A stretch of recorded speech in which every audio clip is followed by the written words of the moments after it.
Guys, it's time for my top 5 NFL teams after week 6. This week was a little different because we had both of our undefeated teams have losses. But here we go. Week number 1, believe it or not, I'm going to give it to the Lions. I have said it week after week that this team just keeps getting better and better. I'm in love with this team. They played great last week, and they even played even better in week 6. It was just phenomenal to see. I love seeing Goff just making his plays. He had 30 out of 44 completions, 352 yards, and 2 touchdowns. He's been phenomenal. They have Williams back on offense.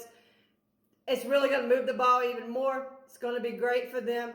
Their defense, though, is what steals the show. They're unstoppable. They did not allow a touchdown the whole game.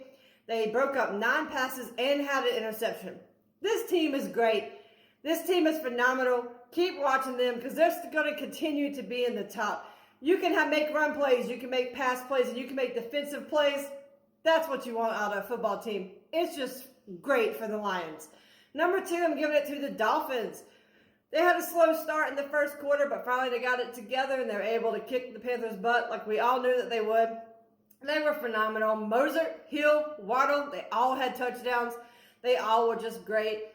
Tuga had 262 yards and 3 touchdowns. Mostert really stepped up with H.A. not being there and taking that leadership role. This team is fast. This offense is just great with how fast they are. Their defense needs a little work still, I think, but with the offense being that fast, you don't get much better than that. Number 3 spot, I'm giving it to the Chiefs. Mahomes was phenomenal. He had 306 yards and a touchdown.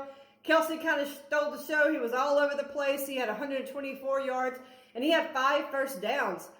Defense, though, was awesome. Finally for this Chiefs, right? They finally became the defense that we know that this Chiefs team can have. Chris Jones was in everybody's face. He was all over that field, making big, phenomenal plays. Love it. They finally got their sync together. They finally got their rhythm going. Let's see what they bring next week. Number 4, I'm giving it to the 49ers. Now, I know they lost their game, but they had a lot of injuries, and I think that kind of played a part in this game.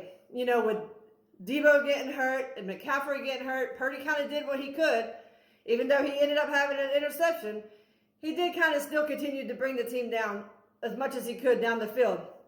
But, you know, all in all, they still ended up having that missed field goal. But I think with the injuries, I think when they get healthy, there's no doubt about it. They're 5-1 still. They're going to be continually in the top, right?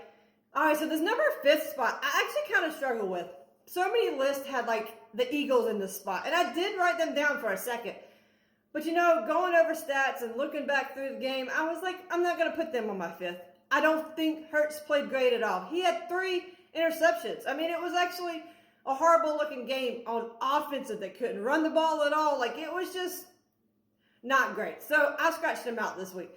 I'm sure they'll be back next week. But number 5th, I'm going to give it to the Bills. Now, I know this game was not great either. It was kind of ugly. I'm not going to lie. But a win's a win, and they ended up winning. You had Allen had 69 yards, 2 touchdowns. He did have an interception. They went into halftime, losing to the Giants 6-0. They came back out, and Allen was almost perfect. He only had 1 incompletion in all his throws. Cook, Murray, Diggs, they all were great. Defense had stepped up and really held the Giants like they did their part. All right, these are my top 5. Let's get ready for week 7.